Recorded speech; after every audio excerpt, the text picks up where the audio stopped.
The following is a Comfortably Zoned Radio Network production.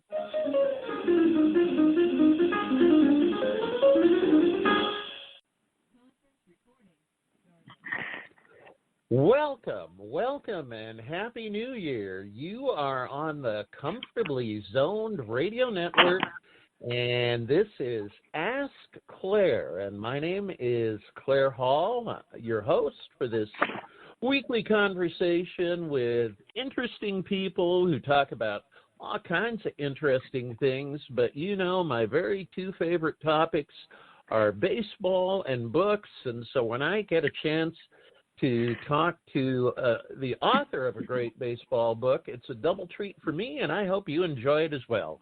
So without further ado, for my first podcast of 2020, I want to welcome Eric C. Gray, and Happy New Year, and how are you, sir?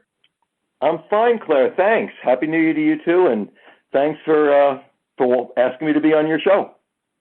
Oh, well, you're most welcome. So we're going to talk about your book. I will give the title, and that should give people definitely some clue to what it's about, but I want to have you talk about, you know, where the inspiration came for and, you know, what led you to this particular journey.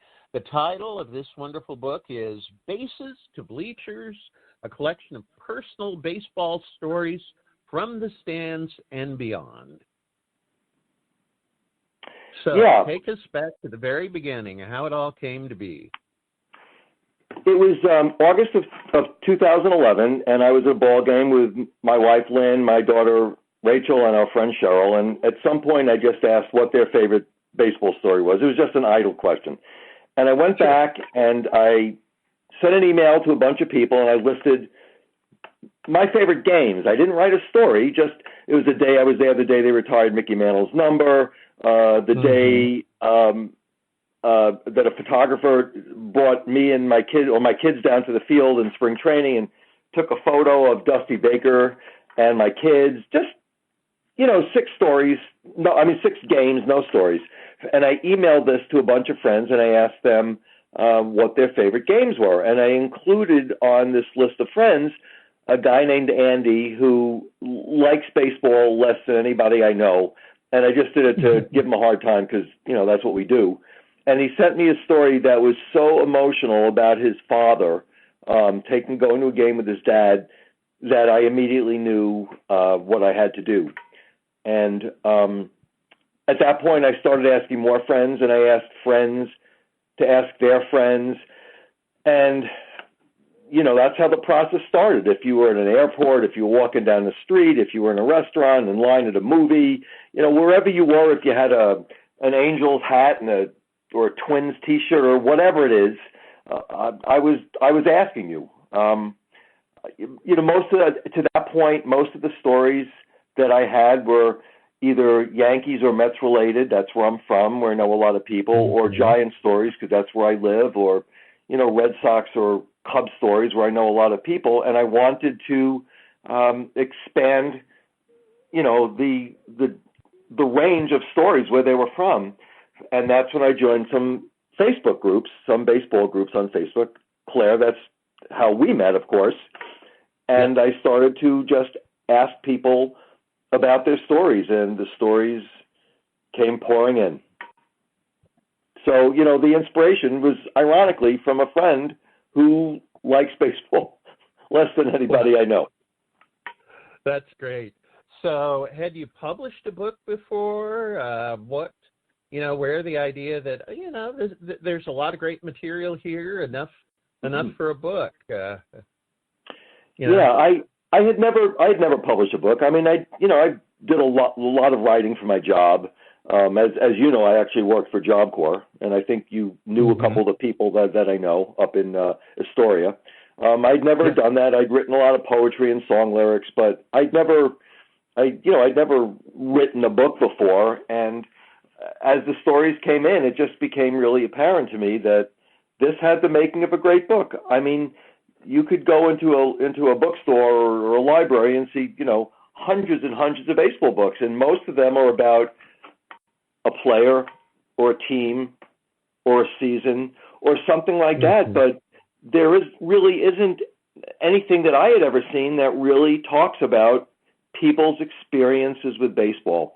And what I like to say also, Claire, is that this really only nominally is a baseball book. As a friend of mine describes it, it's really a human interest book in a baseball jersey, because so many of the stories really, they all have something to do with baseball, but so relatively few of them, are of play of game types of stuff. It's just the memories that we all have of being with mom, or maybe having a catch with grandma, or falling in love at a game, or meeting a star. Or baseball is just the backdrop for all of it.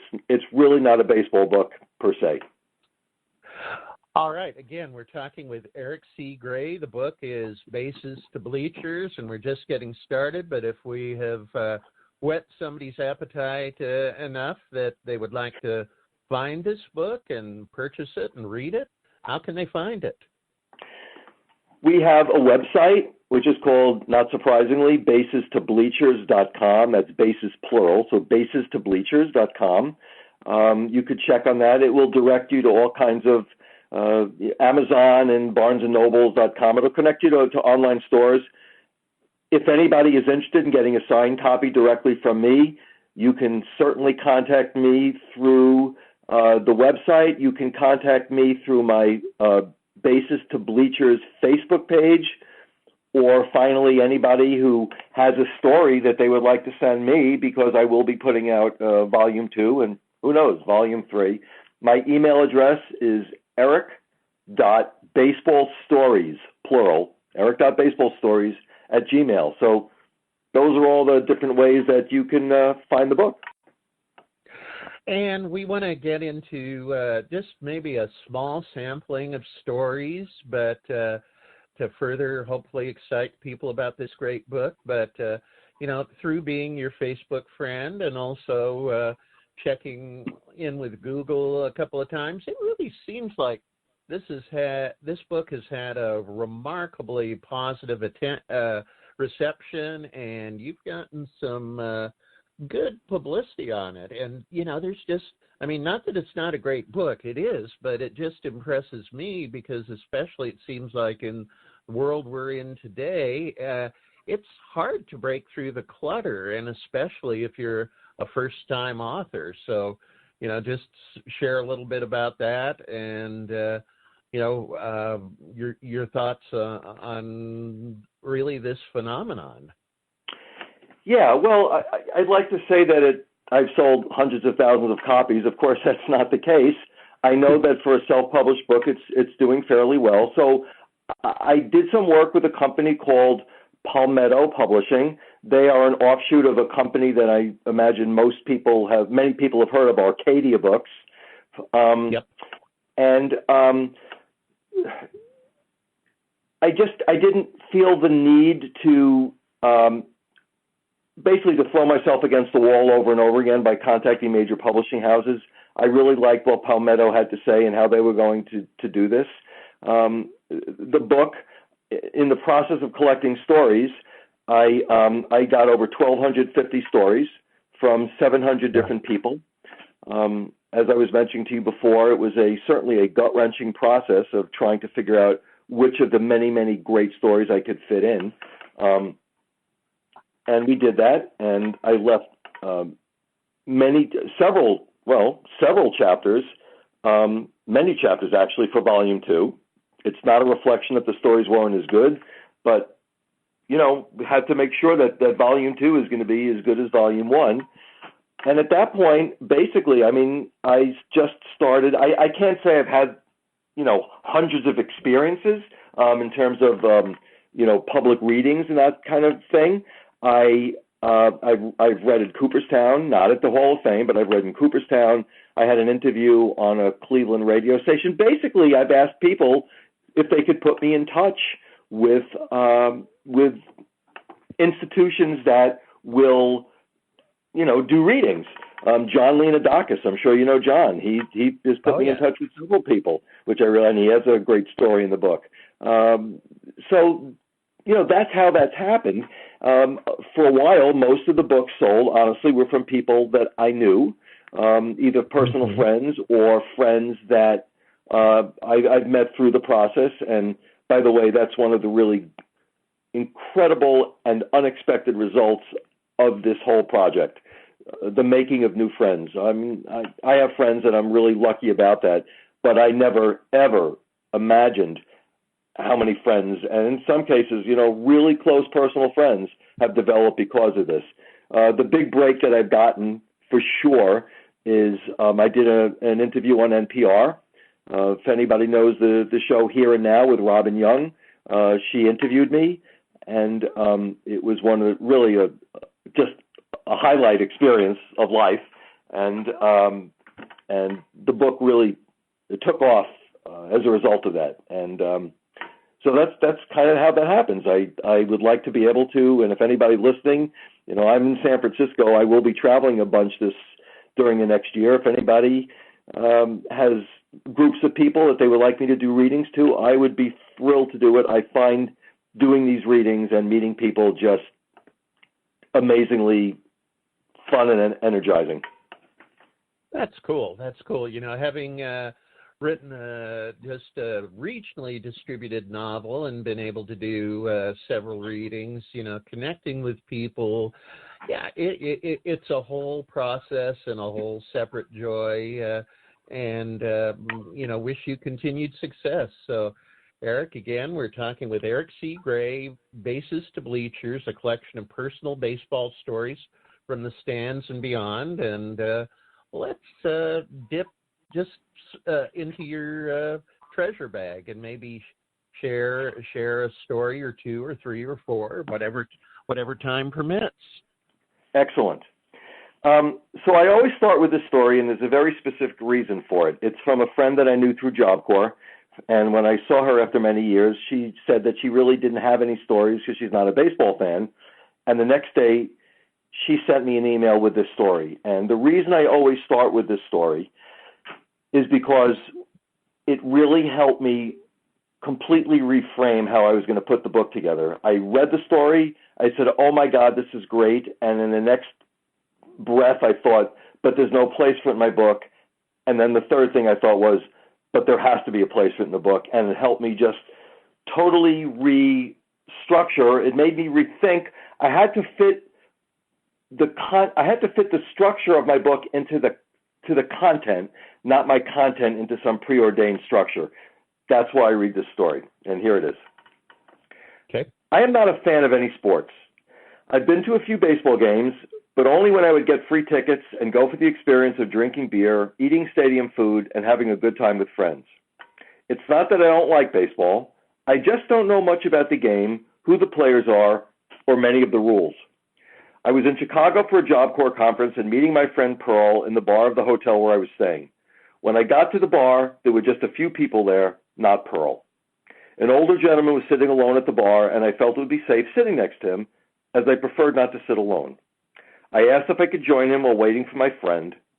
We had a few drinks, chatted about life, my job, the fact that I like working with young adults, and that I was excited to see my friend, who I hadn't seen in quite a while. He shared little about himself. I was glad that I felt comfortable with him and that we could sit there together. Once Pearl showed up, I turned to the man and said it was nice to meet him, although we didn't know each other's names. I introduced myself and he said, nice to meet you, Sarah. My name is Ernie Banks. We shook hands. Oh, my God. We shook hands, and I went to sit with my friend. My friend, a native Chicagoan, asked me who I was talking to. When I told her, she started to shake a little and asked if I knew who Ernie Banks was. Well, yes, it's the man over there at the bar, I answered. And she said, that's Ernie Banks, Mr. Cub. You must go ask him for his autograph. He's the most famous Cub player ever, she replied excitedly. So I wandered back over and said, Mr. Banks, my friend over there tells me I need to get your autograph. You're Mr. Cub? You must have been one great basketball player. Well, that sure made him laugh, and he said it was great to be in Chicago having a casual conversation with someone who had no idea who he was, and by the way, he played baseball with the Cubs, not basketball. He gave me an autograph and wished me luck. We had a great conversation, a few laughs, and Wow. fun moments as two strangers keeping each other company. That is classic. I mean, that is just, that is absolutely classic. Yeah, that's from my friend Sarah West from Minneapolis. And, that's the story that made me rethink the whole structure of the book. All right, so here's another story. We were taking a drive to visit my wife's family from Minneapolis to Chicago, and we decided to stop in Milwaukee. We'd never been to that stadium and wanted to go to a game. So here's the story from the guy that sat behind us, and I was talking to him throughout the game. We kept in touch, and he gave me this story. This is from the chapter that's called Let's Beat the Traffic.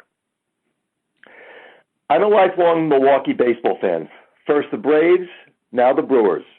I took my family to a Tigers-Brewers game when Sparky Anderson managed the Tigers. Our kids, Faye and Mark, were young.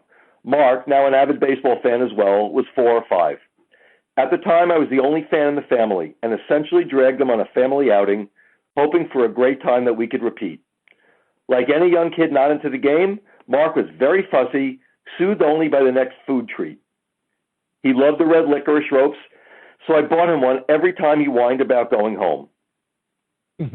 Mark got fussier and wanted to go, a sentiment with which my wife Debbie agreed. However, I'd never left a ball game before it was over, regardless of the score, including this one in which the Tigers had a seemingly insurmountable lead in the early innings over my Brewers. Mark grew more insistent about leaving, progressing from whining to coughing. Debbie became more insistent that it was time to go. I was even more adamant that we stay until the end. By then, Mark had agitated himself to the point where he vomited the day's treats onto the woman next to him. Someone across the aisle said he was getting the paramedics on duty because he appeared to be vomiting blood, but I explained it was only the red licorice. We had no choice but to go, tail between my legs, really upset about leaving, even under those circumstances. Of course, as soon as we left, Mark calmed down, acting like the happiest guy in the world. I was fuming, both for having left early and anticipating Debbie doing the I told you so thing. She remained silent, knowing I was upset. Not a word was spoken during the ride home. I grasped the steering wheel so hard I thought it would crumble under my grip. As we pulled into the driveway, I turned on the radio to hear Bob Uecker announce, "The Brewers have just completed the greatest comeback in their history in the bottom of the ninth." Debbie hustled the kids back into the house before I imploded, and I stayed in the car long enough to go back in only a bad mood rather than a destructive one. And that's from Dean Zemmel in Milwaukee. And the really great thing about this, for me, the story's a great story. A couple of years later, I sent Dean a friend request on Facebook because we, kept in periodic touch. And a couple of weeks later, he messaged me and he said, "How do you know Harry Rhodes?" Harry is someone who had liked one of my comments, one of my posts. And I said, "Well, Harry is my wife's cousin's son. How do you know Harry Rhodes?" And he said, "Well, my son is married to his niece." So there we go, family. Yeah, it's amazing, the connections, the human connections, and as big as this country and this world are, sometimes they really seem like it really seems like a very small place, doesn't it? Yeah.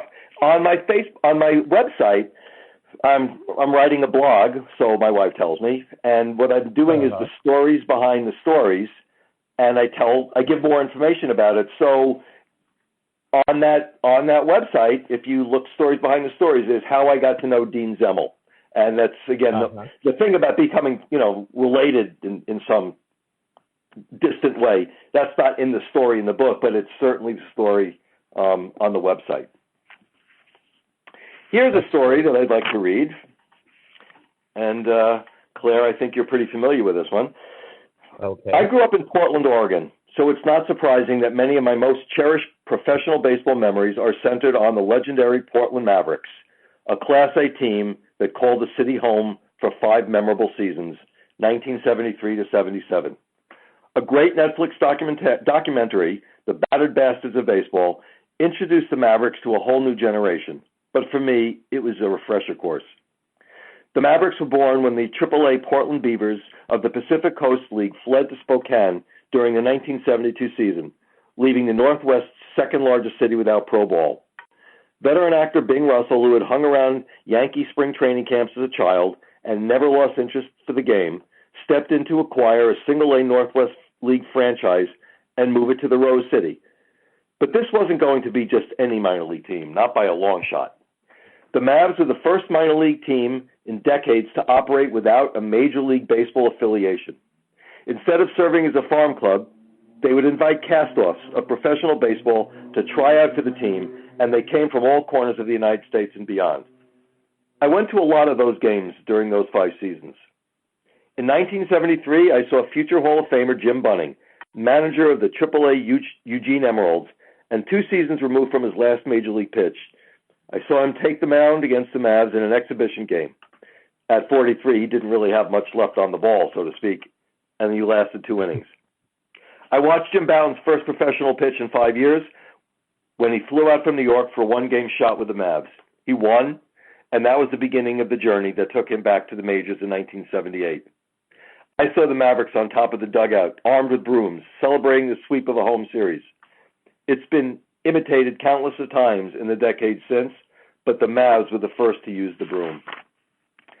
Perhaps most important of all, I spent those warm summer nights with my dad, Carl Hall.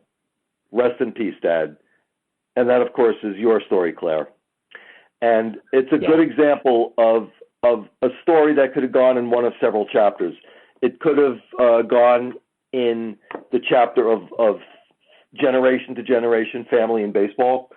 Instead, I chose to put it in the chapter of not quite the major leagues. And it would have been a wonderful addition to either chapter.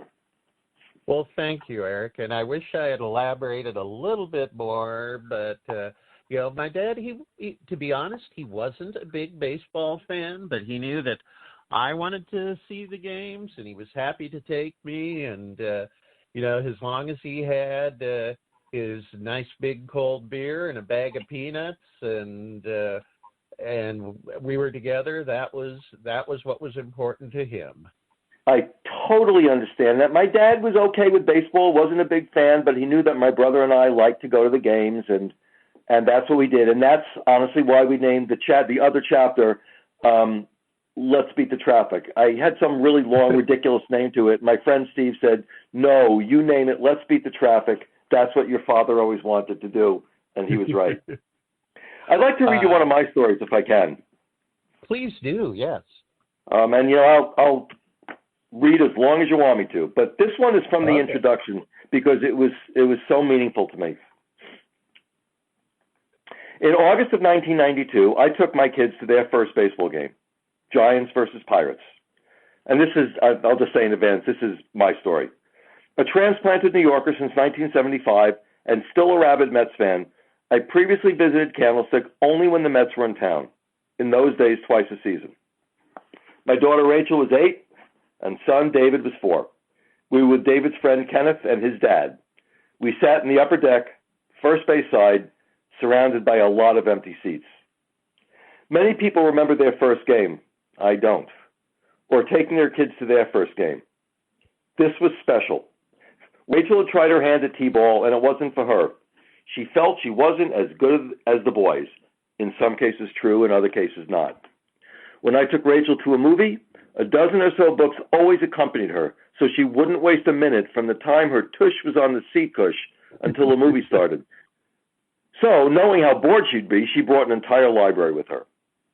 By the 4th inning, David and Kenneth were done.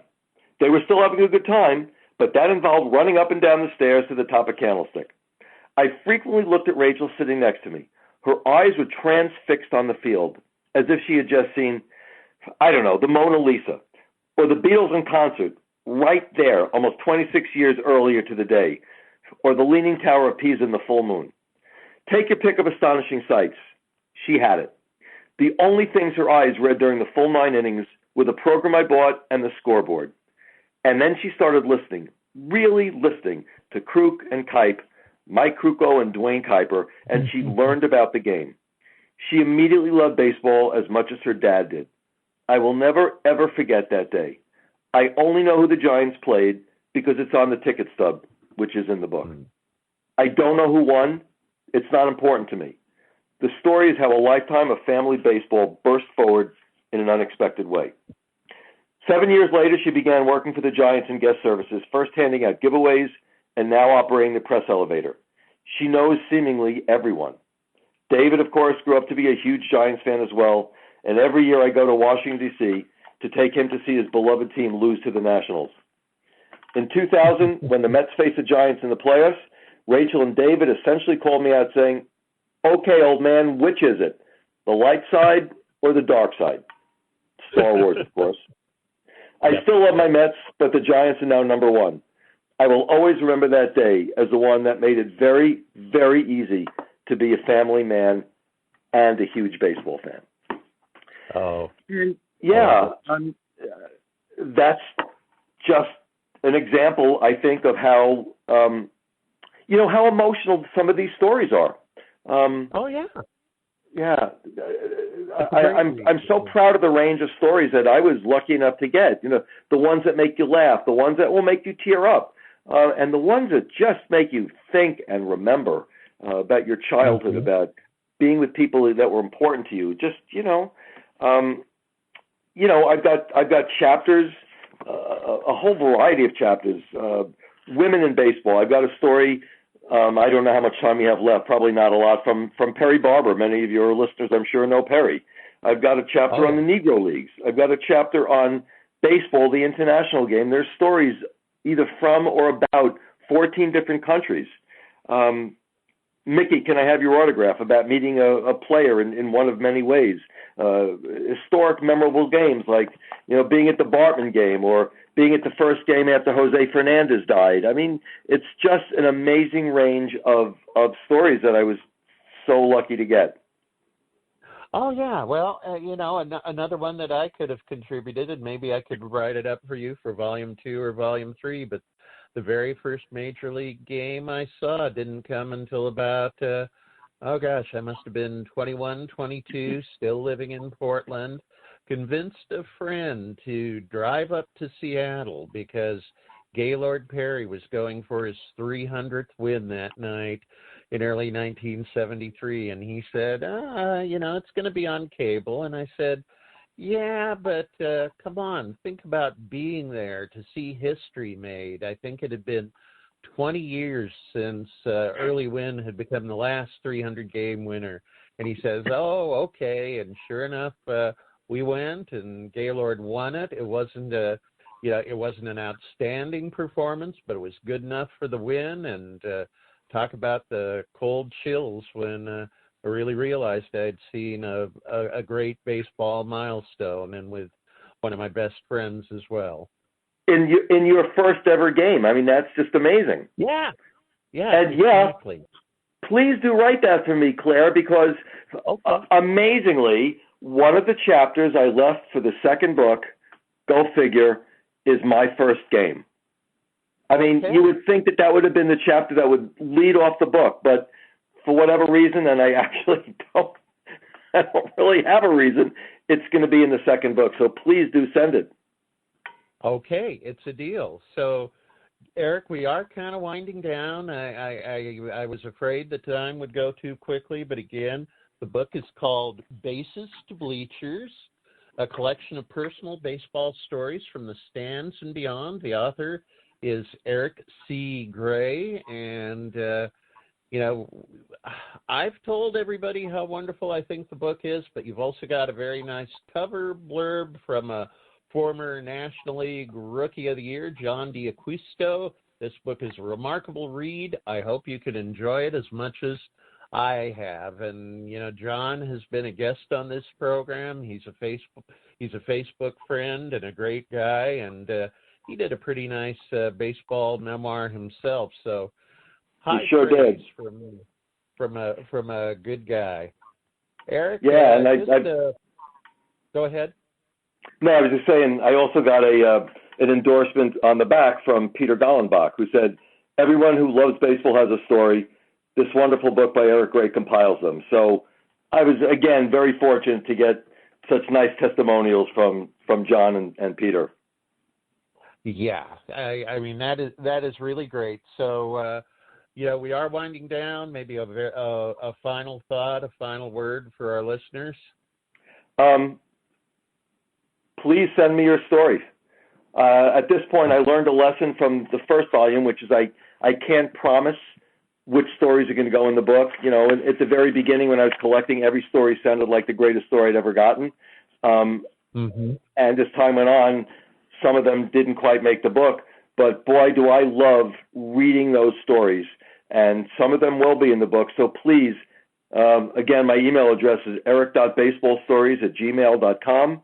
You can contact me through Facebook, just Eric Gray. I'm the guy there, a lot younger than I am now, with a Beatle poster and holding a guitar and a Giants hat. And again, my website is basestobleachers.com. I'd love to hear from anybody who wants to share me a story, or of course who wants to buy a book. All right, Eric, it's been a great program. Thank you for kicking off 2020 with a great program. And thank you, Claire. I'm honored. Yeah, well, great. Thanks, everybody, for listening. And until we meet again, happy trails. The proceeding has been a Comfortably Zoned network production. You are advised to keep your dreams wet, your humor dry, your children and grandchildren out of military recruiting offices and off the laps of clerics who wear dresses. Thank you for listening, everyone.